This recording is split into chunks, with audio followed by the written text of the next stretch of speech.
Dakilang Diyos na makapangyarihan sa lahat, kami ay narito upang sa gayon ay aming italaga sa inyo.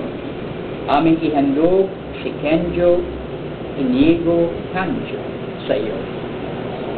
Ang batang ito ay pagpapala ninyo sa buhay ni Bong at ni Carla. Salamat dakilang Diyos sapagkat kayo ang nagbigay ng isang supli upang maging kagalakan nila bilang isang sambahayan.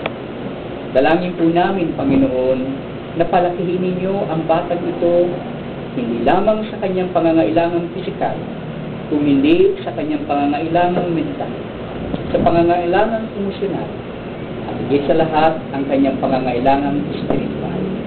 Tulungan ninyo na ang batang ito ay lumaki sa gitna ng pag-ibig ng kanyang mga magulang, sa pagdidisiplina ng kanyang mga magulang, at gayon din sa paglubay at paggabay ng kanyang ama at ng kanyang ina. Aming dakilang Diyos, ang batang ito ay isinilang hindi dahil nagkataon kung hindi ayon sa inyong pagpapala. Dalangin namin, Panginoon, ang iyong mukha ay maging maliwanag sa kanya, ng iyong kamay ang siyang magbibigay sa kanya ng proteksyon. Ang pag-ibig ninyo ang magbibigay sa kanya ng kalakasan, at gayon din ang iyong banal na espiritu ang sa kanyang papatnubay upang sa tamang edad ay makilala niya ang Panginoong Yesus bilang Panginoon niya at tagapagligtas.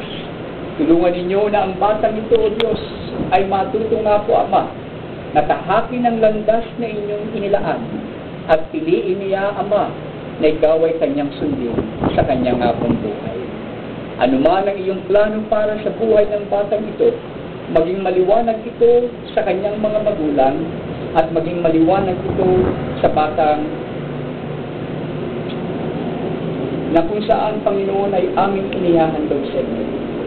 Dakilang Diyos, makilala si Kenjo bilang isang anak na may pag-ibig sa iyo at pag-ibig sa kanyang mga magulang.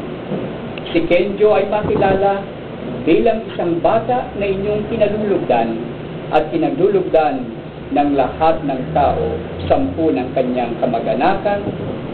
Sa inyong biyaya, dakilang Diyos, ito ay kanyang maranasan. Patnubayan niyo po si Bong at si Carla, taglayin nila ang karunungan, kalakasan, kakayanan, at gayon din ang kapangyarihan upang magawa nilang mapatnubayan ng kanilang anak na mapalaki ng may pag-ibig, may pagkatakot sa iyo, at mayroong pong lubusang pananampalataya. Bigyan niyo po sila ng patuloy, Panginoon, ng inspirasyon bilang kayo na aming magulang na nasa langit. Tularan nila ang kayong pagiging magulang namin dito sa lupa. Pagpalain niyo, Panginoon, ang tumatayong mga ninong at ninang na sila nga po ay maging katuwang na mag-asawa sa kanilang patnubay sa kanilang anak. Gayun din ang mga kamag-anakan ng mga lola at lolo, mga tiyahin at tiyuhin, Panginoon. Nawa, O Diyos, sila rin ay magparanas ng pagmamahal sa batang ito. At kami bilang inyong iglesia, magyari, Panginoon, na maging katuwang kami sa kanilang pagtahak sa buhay bilang mga mananampalataya.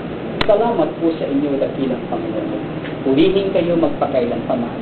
At ngayon, Kenjo, nawa ang ating Panginoon na siyang nagmahal at kumugkok sa iyo, patuloy na pagliwanagin niya ang kanyang mukha sa iyo, at ang kanyang pagpapala ay iyong tamasahin sa iyong paglaki hanggang sa panahong ikaw ay kanyang kunin. Salamat po sa inyo, Panginoon, at purihin kayo magpakailanpaman. Ang lahat ng ito ay aming pong dalangin sa inyo, O Diyos, at ikaw'y pinupuri namin sa dakilang pangalan ng aming Panginoong Yesus, at ang lahat ay magsasabi ng Amen, Amen at Amen. Mga kapatiran, narito ang batang si Kenjo Inigo Canjo, na kung saan ay ating itinalaga sa ating Panginoon.